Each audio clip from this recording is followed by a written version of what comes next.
They're intimidating and powerful. Got milk? Not anymore.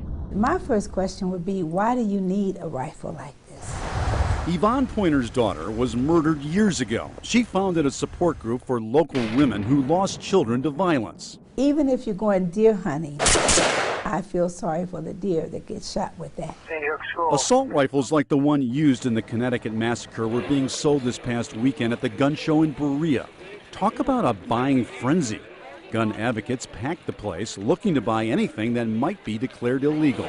It's a shame that they're using a tragedy to blow up a situation that isn't really necessary. The guns aren't the problem. People are the problem. My undercover team of videographers Randy White and Mike Leonard went looking for an assault rifle. Along the way, they found grenades, machetes, and all kinds of guns. They set their sights on a Century Arms semi-automatic assault rifle that fires 30 rounds. Price, $1,500. They're told to produce a driver's license, which they did. Within minutes, they walked away, owners of an assault rifle. It was just that easy. Did the seller ask you if you were a convicted felon? At no time did that ever come up. Did the seller ask you if you were ever committed to a mental institution? No. Just so you understand, the seller wasn't required by law to ask those questions, and that's what worries law enforcement officers, especially with the sale of assault weapons. I don't know exactly what a sportsman would use that for. I personally wouldn't use it. A guy who calls himself Joe was walking the streets of Cleveland this week with a loaded assault rifle. He argues it's his right to own and use it, and warns the White House, or anyone for that matter, to not even try to ban this type of weapon.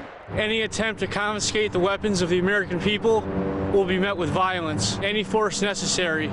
Scary, says Yvonne Pointer. People in this country and around this world have a right to not feel threatened when they go into a movie, when they send their kids off to school. It's just out of control. Now, we tried to talk with the NRA. They never called back.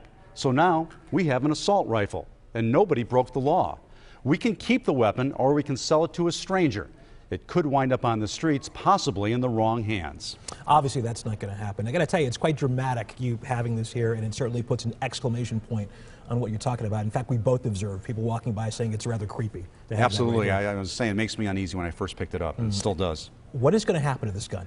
We made arrangements with the Cuyahoga County Sheriff's Department to get rid of the gun. They're going to be over tomorrow morning to take the weapon. They'll fill out a report. Then they say they're going to destroy the gun. Okay. Tom Meyer, thank you. Sure.